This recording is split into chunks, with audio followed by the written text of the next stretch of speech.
এটা পশ্চিমবঙ্গের এমন একটা জায়গা যেখানে ঘুম ভাঙানোর জন্য অ্যালার্ম নয়, আসে ময়ূর। আবার কাশ্মীরের ডাল লেকের মতো নৌকায় চড়ে শীতের দুপুরটাকেও ভীষণ ভালোভাবে উপভোগ করা যায়। আর শুধু তাই নয়, একদম ওয়েলকাম ড্রিঙ্ক থেকে শুরু করে রাজকীয় বাঙালি খাবার দাবারে ভরপুর এই জায়গা। এদিক ওদিক কিচ্ছু না ভেবে শীতের এই সময়টাকে একটু ভালো করে উপভোগ করার জন্য পুরো ফ্যামিলি নিয়ে পৌঁছে গেলাম ঝাড়গ্রাম স্টেশনে। আর ঝাড়গ্রাম থেকে মোটামুটি 1.5 ঘন্টার ডিস্টেন্সে ছিল আমাদের রিসর্ট। তবে রিসর্টে যাওয়ার আগে বেশ কয়েকটা জায়গা কিন্তু আমাদের ড্রাইভার দাদা ঘুরিয়ে দিল। প্রথম দিনেই দেখে ফেললাম চিল্কিগড় ট্রাইবাল মিউজিয়াম, চিল্কিগড় কনক দুর্গা মন্দির যেটা বহু পুরনো, আর তারপরেই আছে চিল্কিগড় রাজবাড়ি, যেটা দেখলেই তোমরা বুঝতে পারছো যে কতটা বছর পুরনো এই রাজবাড়ি রয়েছে। ভেতরে ঢুকলে কিন্তু বেশ একটা গা ছমছম ব্যাপার। তো সব কিছু দেখার পর আমরা চলে আসি আমাদের রিসর্টে। রিসর্টে ঢোকা মাত্রই মনে হতে পারে বোধহয় কোনো একটা গ্রামে ঢুকে পড়েছি, কারণ সবুজে ঘেরা চারিদিকটা, তার উপর এখানে সুন্দর সুন্দর খরগোশ ছানা রয়েছে, আর সাথে সাথে চলে আসলো রিফ্রেশিং ওয়েলকাম ড্রিঙ্ক। এই ড্রিঙ্কটা সত্যি রিফ্রেশিং, খেলেই একদম পুরো জার্নিটা একদম আরামসে গায়েব। আর তারপরেই চলে আসলাম রুমে, কারণ রুম ট্যুর তো দিতেই হবে। এত সুন্দর একটা জায়গায় কি কি রয়েছে ফ্যাসিলিটিস, তার মধ্যে একদম একটা লাক্সারি রুম বুক করে নিয়েছিলাম, যেখানে টয়লেট থেকে শুরু করে ওয়াশরুম সমস্তটা ছিল একদম টপ নচ। এখানে কিন্তু মাত্র 1650 থেকে প্রতিদিন প্রতিজনের থাকা এবং খাওয়া দুটোই শুরু হচ্ছে। রয়েছে 4 রকমের রুম, আর সাথে পেট ফাটিয়ে একদম খাওয়া দাওয়া। দুপুরের লাঞ্চে আমরা অর্ডার করেছিলাম অনেক কিছু, যেখানে মাছ মাংস তো ছিলই, এছাড়াও কিন্তু একটা দারুণ জিনিস ছিল, সেটা হচ্ছে শাল পাতার খাবার। এখানে যখনই আমরা খেতে বসেছিলাম তখনই শাল পাতায় মোড়া আমাদের প্লেট ছিল।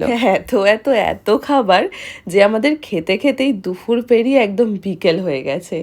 আর বিকেল হতে না হতেই হাতের কাছে আবারও চলে আসলো কিছু স্ন্যাক্স, মানে সন্ধ্যের খাবার।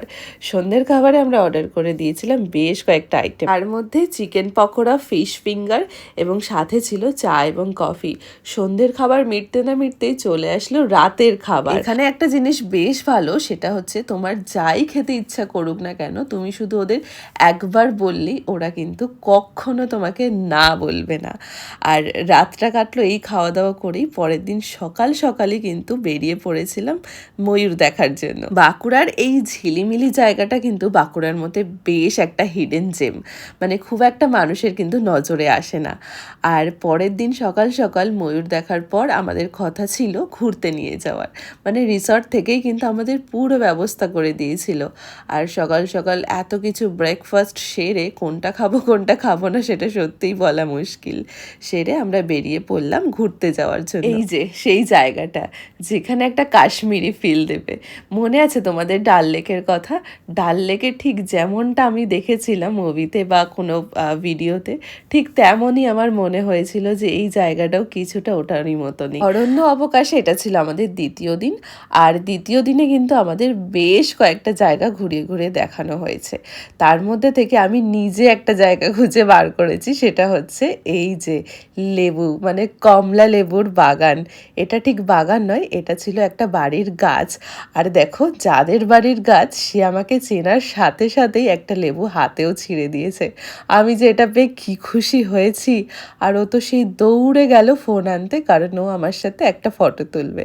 ব্যাস, আর কি, ফটোও তোলা হলো, আমার লেবুও খাওয়া হলো। অরণ্য অবকাশের এই রিসর্ট নিয়ে আমি যত বলবো ততই কম হয়ে যাবে, কারণ এখানে প্রত্যেকটা মানুষের ব্যবহার থেকে শুরু করে আতিথেয়তা তোমাকে মুগ্ধ করবেই। আর এখানের পরিবেশ নিয়ে তো আলাদা করে কিছু বলারই নেই, একদম শান্ত স্নিগ্ধ, একদম পশু পাখিতে ঘেরা, পেট ফ্রেন্ডলি, যেটা সব থেকে বড় কথা। মানে তুমি তোমার পোষ্যকে নিয়েও এখানে আসতে পারো। কিভাবে আসবে বা কিভাবে যোগাযোগ করবে তার সমস্ত ডিটেলস আমি ক্যাপশনে এবং এই স্ক্রিনে তোমাদের দিয়ে দিলাম। যারা তোমরা চাইছো এখানে কন্ট্যাক্ট করে ডিরেক্ট আসতে, তারা কিন্তু অবশ্যই আসতে পারো। সেকেন্ড দিনটা কিন্তু এখনো শেষ হয়নি। খাওয়া দাওয়া মানে লাঞ্চ করে আমাদেরকে আবার ঘুরতে নিয়ে যাওয়া হলো মুকুটমণিপুরে। আর এখানে দেখো ডোগেশ ভাই আমার সাথে সাথে যাচ্ছে, মানে আমি যত দূর ঠিক পাহাড়ের ওপরে উঠেছি ও আমার পিছন পিছন ঠিক তত দূরই গেছে। আর ও এত কষ্ট করার জন্য ওকে আমি সবশেষে ট্রিটও দিয়েছিলাম। তো মুকুটমণিপুরটা ঘোরার পর আমাদেরকে নিয়ে যাওয়া হলো আরও একটা সুন্দর জায়গা। কলকাতা থেকে ঝিলিমিলি মানে এই অরণ্য অবকাশের ডিস্টেন্স কিন্তু 230 কিলোমিটার।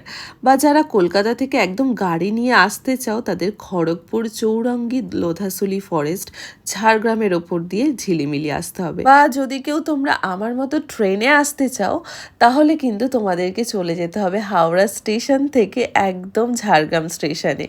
আর ঝাড়গ্রাম স্টেশনেই তোমাদের জন্য ওয়েট করবে এই অরণ্য অবকাশের গাড়ি, যেখান থেকে কিন্তু একদম পিক আপ এবং ড্রপ দুটোই তোমরা করে নিতে পারবে। অরণ্য অবকাশের সব থেকে ফেমাস এবং সুস্বাদু খাবার হলো শালপাতায় পোড়া চিকেন। এটা মাস্ট, এটা ট্রাই করতেই হবে তোমাদের। আর এর থেকে স্পেশাল খাবার এখানে আর হতে পারে না। পুরো চিকেনটাকে ম্যারিনেট করে ভালোভাবে শালপাতায় মুড়িয়ে এখানে কিন্তু কাঠের আগুনে একদম ভাপিয়ে নেওয়া হচ্ছে। আর পুরো প্রসেসটা আমি তোমাদের অন্য একটা ভিডিওতে শেয়ার করে দেবো। এটা খেতে কিন্তু একদমই অন্য রকম টেস্টের ছিল। তাই যারা অরণ্য অবকাশে যাবে অবশ্যই আমার রেকমেন্ডেশন রইল, এটা তোমরা অবশ্যই ট্রাই করো। আলপাতার চিকেন খেয়েই কিন্তু রাতটা শেষ করিনি। রাতের ডিনারে কিন্তু বাসন্তী পোলাও এবং বাটার চিকেন, যেটা ওরা আবারও আমাকে সাজেস্ট করলো যে ওদের এগুলো স্পেশাল ডিশ, তাই আমিও নিয়ে নিলাম। আর সত্যি বাসন্তী পোলাওটা খেতে একদম অসাধারণ ছিল, ঘরের মতো ছিল। ব্যাস, এটা আমাদের কিন্তু এবার পরের দিন মানে 3 নম্বর দিন, মানে লাস্ট দিন। প্রত্যেক দিনের মতো এবারও ময়ূরী চলে এসেছিল আমাদের একদম ঘরের দুয়ারে।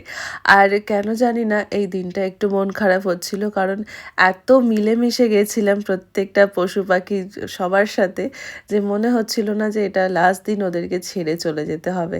দেখো একদম ঘরে ঢুকে গিয়েছিল গুড মর্নিং বলার জন্য। মনে হচ্ছিল যে ওরা যেন আমাকে বলতে চাইছিল প্লিজ যেও না, আর একটু ওয়েট করে যাও, আর একটু আমাদের সাথে থেকে যাও। লাস্ট এই দিনটা হোটেল থেকে চেক আউট করার পর আমাদের কিন্তু বেশ সুন্দর একটা জায়গায় নিয়ে গেছিল। জায়গাটার নাম ছিল বেলপাহাড়ি। বেলপাহাড়ির মধ্যে এমন অনেক জায়গা আছে কিন্তু সাইট সিন করার জন্য। ঝিলিমিলিকে যেন এই অরণ্য অবকাশের মাধ্যমে নতুন করে চিনলাম। আর তার সাথে খাবার দাবার মিলিয়ে সবটা ছিল একদম ভীষণভাবে হাইলি রেকমেন্ডেড। তাই তোমরা যারা যেতে চাইছো থ্রু আমার ভিডিও, তারা কিন্তু অবশ্যই তোমরা ওদের পেজে নাম্বারটা আমি দিয়ে দিলাম, কন্ট্যাক্ট করে তোমরা অবশ্যই যেতে পারো। কিভাবে যাবে তার সম্পূর্ণ বিবরণ কিন্তু আমি ক্যাপশানে এবং ফোন নাম্বারটাও দিয়ে দিলাম, তোমরা অবশ্যই একবার কন্ট্যাক্ট করে নিও। চলো তাহলে আজ এই অবধি, টাটা।